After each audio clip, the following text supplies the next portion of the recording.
Good morning, sir. You are Trishad Tarrant, and Mr. Tarrant is charged with capital murder of a person in a prison. Mr. Brewer, Ms. Jordan, where are we, and what's the announcement? Your Honor, the state is announcing ready. We have no pretrial at this time. I believe I have offered a formal plea offer to the defense. And she has, that offer has been forwarded to my client. To at this time, to say that we will probably suspend the trial. If we could, perhaps February next year, just move on. Well, it'll be when it'll be. But what I do want you guys to do, if there's a formal offer, I'd like to get a formal rejection of that. I have those forms on the tablets. We can get, maybe Mr. Rojas or Mr. Parker can help you fill out that formal.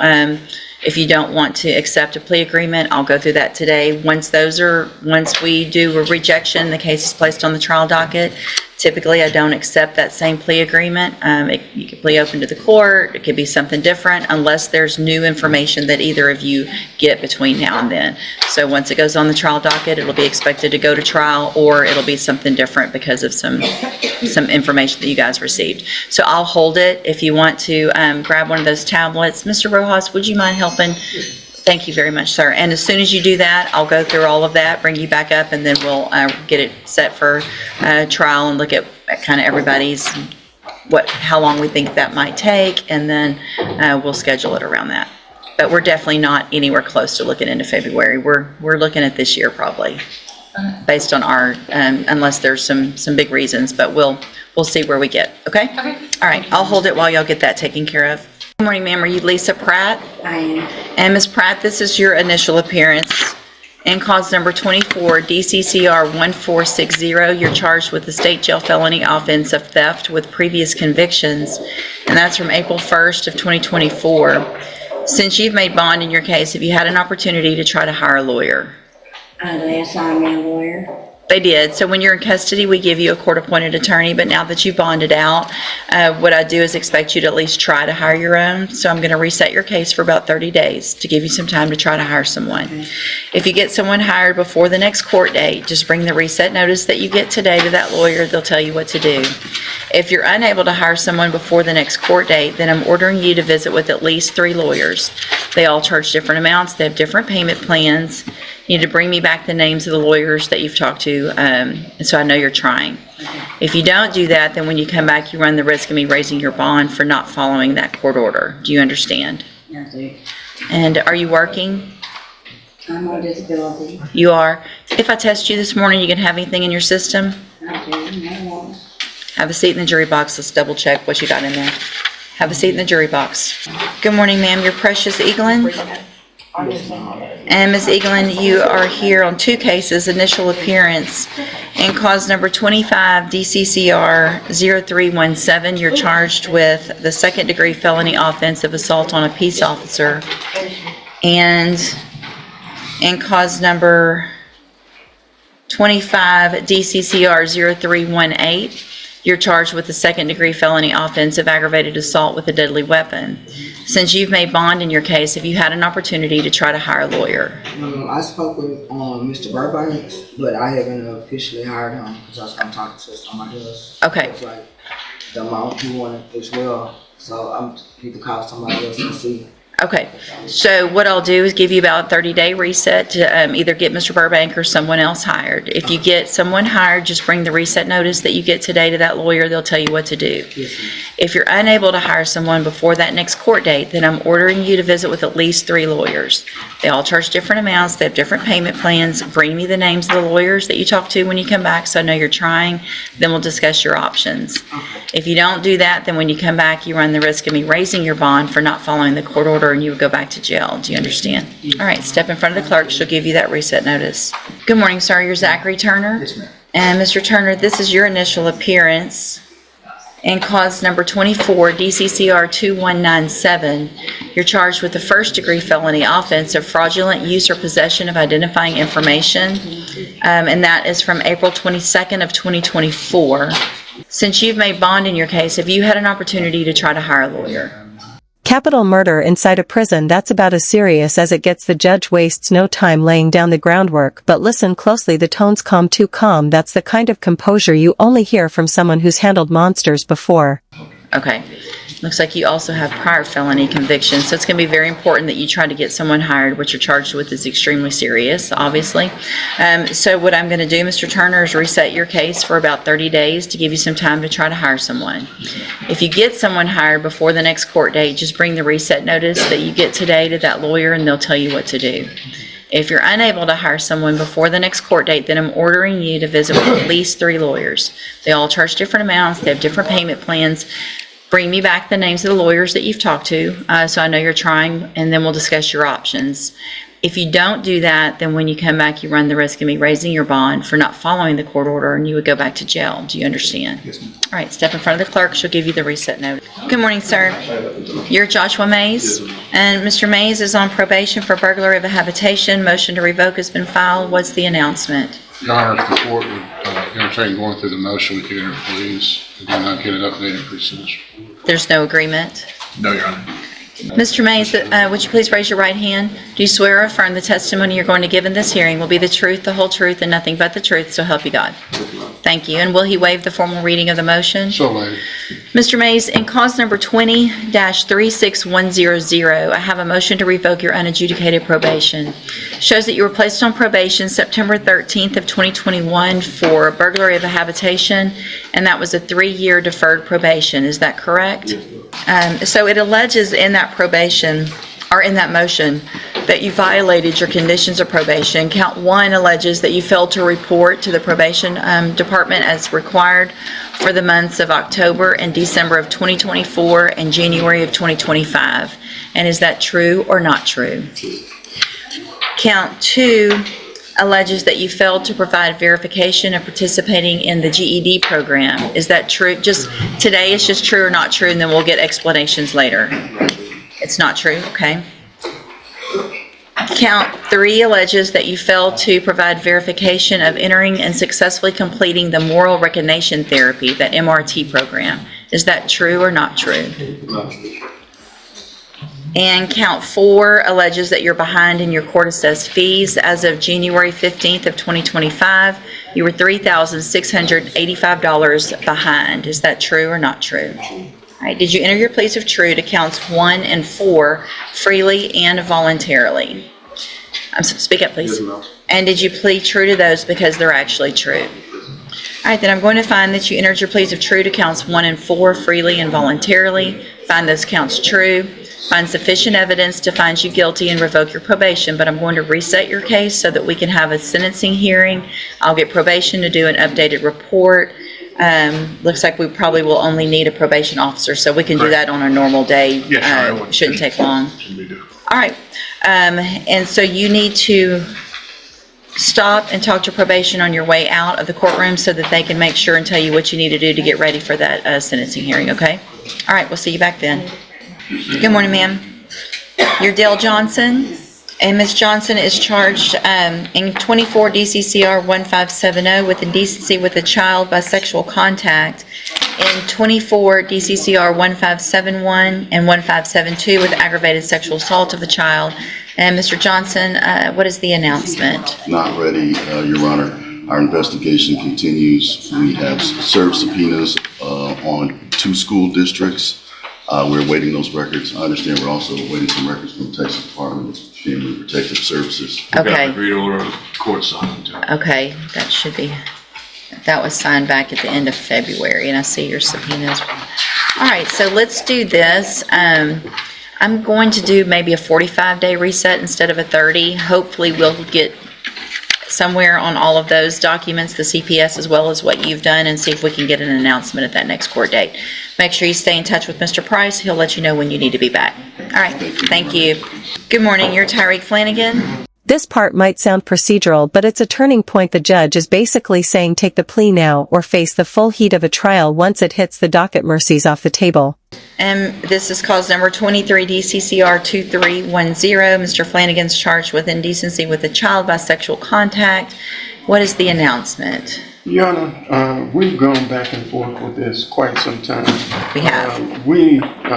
I don't think we have any choice but to set it for trial. Okay, There's an issue with the outcry person. There was a CPS case in Harris County that was dismissed because of the source, and we've not been able, we tried to get that information. The state has tried through CPS, but we're not getting it. So we don't have much choice but to set this for trial. I mean, I'll order it. Well, that's the thing, Judge, we've done that, and we've reordered it, I see that, we've done a second, and what we're still getting back is the same set of records. For the region. But it's not the records that show With newer- the dismissals Right. and why over in Harris do y'all County. want to do a very specific, try one more time with And I talked with Kelly Friday. I was on the phone with Miss Adams, who's the regional attorney. Right. About, we're getting another copy because our copy is gone. However, the newer stuff wouldn't have been in it. This is newer allegations that's happened since I've been on the case. so are they going to work on getting that? Did she say that? I didn't get a specific, I'm still trying to get the original records. So we've sent this a second amended that I wrote specifically to get newest, and it still didn't come back. So Okay, that but was you part of talked that. to her and she knows, That we're trying to, her assistant is getting me stuff. I'm in contact with her, okay, but the newer stuff is the problem, dude. right, but I don't want it to be. I'll call her, we'll call her. We've had no issues dealing Right. with her if we need something. So if y'all need me to do something, I want to get it done. We just need to know the basis of the dismissal in Harris County. That's the same culprit. that Do we- a joint email to me today with the two of you guys and me saying what you need. And then I'll forward that and give Stephanie a call and see if we can find out what we need to actually get that specific information. And I just want to let the court know, like, since I've been dealing with counsel on this, I've reached out to the Houston office, CPS, to find out if there's information that is get through that office as opposed to going to Austin. Right. The way we go, I've not gotten a response, and Okay. I've gotten turnover and all. Send me something today, and then we'll try to, and before we put it on the trial docket, let's do one more reset. Let me reach out to Miss Adams, Okay. see if there's something she can do to help us with that Houston information. Yeah. And then there's gotta be a way to get it. So I'll call whoever I need to call. Thank you. Okay. Stay in touch with Mr. Samuel. He'll let you know when you need to be back. Good morning, you're Ramadan Castillo. And Mr. Castillo is charged in each of his cases with aggravated sexual assault of a child. It's set for trial to begin with jury selection Monday, June 2nd. And what is the announcement? Thanks, sir. All right, well, obviously, it is one of the older cases. I anticipate it being at the top. We'll find out, I guess, actually next week, because we'll have a docket next Tuesday. But I anticipate it being up there. If anything happens between now and next Tuesday, let me know. There won't be any plea agreements after that. So if anything changes, y'all get together, and otherwise, we'll try to get it taken care of on that day. All right, stay in touch with Mr. West. He'll let you know when you need to be back. Mr. Mack, Mr. Kimler was here already. We called your name. You need to be here on time, okay? Otherwise, you're going to end up with a bond forfeiture and you'll be put in jail, and you don't want that to happen. So I'm going to recall the bond forfeiture. Your case is set for trial to begin in a couple of weeks. The attorney's announced ready. So I'm going to number the case for trial. You need to stay in touch with your bondsman and Mr. Kimler, and they'll let you know when you need to be back and ready for trial. It'll be in 2 weeks. Okay? You're free to go. Good morning, you're Rochelle Manuel? Yes, ma'am. And Ms. Manuel's charged with aggravated assault causing serious bodily injury. What is the announcement? Your Honor, she's been very good about staying in contact with me about updates and all that. We have a new plea offer that Mr. Nichols gave us today. She wants to accept that offer. She told me this 2 weeks ago that she's trying to be responsible. Her apartment lease expires this week and she gets her last check. And she's going to plead to pen time, and she wanted to wait to plead out next week if we could, so she could take care of her affairs. And I feel certain that she's going to plead. Why don't we do that? Why don't y'all do the plea and I'll just Okay, reset it reset for for sentencing. sentencing, but we don't need to get a PSI, but that way we get that first part taken care of. And I'll do that, Judge. all right, I'll hold it while y'all do that. Mr. Elam, I'm going to have you tested this morning before we go forward. Have a seat in the jury box. Let's see if you got anything in your system. Good morning, sir. Are you Nicholas Gilmore Jones? See, that's how accountability works. Judge West gives every defendant a chance, but she's not here to babysit you. Either show effort or she'll raise that bond faster than you can say court order. And Mr. Rojas, will your client waive the formal reading of the indictment? You will, Your Honor. Mr. Jones, in cause number 24, DCCR 1441, you're charged with the state jail felony offense of solicitation of prostitution from March 28th of 2024. And how do you plead to that charge? Guilty. Are you pleading guilty freely and voluntarily? Yes, ma'am. And are you pleading guilty because you did what they've charged you with? Yes, ma'am. I have here on the computer some documents that have your signature on them that the state has marked as exhibit number 1. Before you signed these, did you go over them with Mr. Rojas? Yes, ma'am. And do you fully understand them? Yes, ma'am. And do you understand, if I follow the agreement that you've made with the district attorney, that you'll be waiving or giving up any right to appeal? Yes, ma'am. And it looks like the agreement that you've reached is for a 2-year term in the state jail prison, but that would be probated. You'd be on probation for 5 years. You would be ordered to pay a $500 fine and to follow all of the rules and conditions of probation. Is that your understanding? Yes, ma'am. Do you also understand, if you're not a U.S. citizen, that a plea of guilty or no contest may result in your deportation, exclusion from admission to the country, or denial of naturalization under federal law? Yes, ma'am. State tenders number 1. No objection. It's admitted. Is there any evidence that Mr. Gilmore Jones is not competent? No, Your Honor. All right, sir, I'm going to find that you entered your plea of guilty freely and voluntarily, find that you're mentally competent and understand the nature and the consequences of your plea. Is there some history? Is that why it's a 2 over 5? It is, Your Honor. So I'm going to find sufficient evidence to find you guilty. However, I'm going to reset your case so that I can get a pre-sentence report done. That'll just give me more information about you, your case, any history, and then we'll go forward with sentencing at a later date. You need to stop and talk to probation before you leave the courtroom today, and she's sitting at that desk right there, okay? Yes, ma'am. We'll see you back at sentencing. All right, ma'am, again, you're Rochelle Manuel. And will your client waive the formal reading of the indictment? She will, Your Honor. Ms. Manuel, in cause number 24, DCCR 1050, you're charged with the second-degree felony offense of aggravated assault causing serious bodily injury from April 5th of 2024. And how do you plead to that charge? Yes. Are you pleading guilty freely and voluntarily? And are you pleading guilty because you did what they charged you with? Yes. I have here on the computer some documents that have your signature on them that the state has marked as exhibit number 1. Before you signed these, did you go over them with Mr. Parker? Yes. Do you fully understand them? Yes, ma'am. And do you understand, if I follow the agreement that you've made with the district attorney, that you will be waiving or giving up any right to appeal? Yes, ma'am. And it looks like that agreement's for a 3-year term in prison. Is that your understanding? Yes. And it's your understanding I'm going to take the plea today, I'm going to reset it for sentencing next week. Yes, ma'am. And we'll talk about some important things about that in just a minute, but that's what you want me to do, correct? Do you also understand, if you're not a U.S. citizen, that a plea of guilty or no contest may result in your deportation, exclusion from admission to the country, or denial of naturalization under federal law? Yes, ma'am. All right, state tenders number 1. No objection. It's admitted. Is there any evidence that Ms. Manuel's not competent? No, Your Honor. All right, ma'am, I'm going to find that you entered your plea of guilty freely and voluntarily, find that you're mentally competent and you understand the nature and the consequences of your plea, find sufficient evidence to find you guilty, but I'm going to hold that. We're going to reset you for 2 weeks so that you come back on a Monday, Yes, ma'am. because we don't have a Monday docket next week. Yes. Now this is where things get real. Probation isn't freedom, it's borrowed time. 1 slip, 1 missed check-in, and all those second chances gone just like that. So a couple things about that are very important. Obviously, if you don't show up on the 2nd to turn yourself in and for me to sentence you, this plea agreement's gone and things could be a whole lot worse. You understand? Yes, ma'am. If you're arrested for anything between now and that court date, things could obviously go bad and I don't have to accept the agreement. You understand? Yes, ma'am. All right, we'll see you back then on the 2nd at 9 o'clock. Yes, ma'am. Okay, thank you. It's not just the violent crimes that pack this courtroom. Even the lesser charges tell stories, desperation, bad choices, and lives unraveling in real time. And Judge West, she keeps that same steel in her voice, whether it's murder or misdemeanors.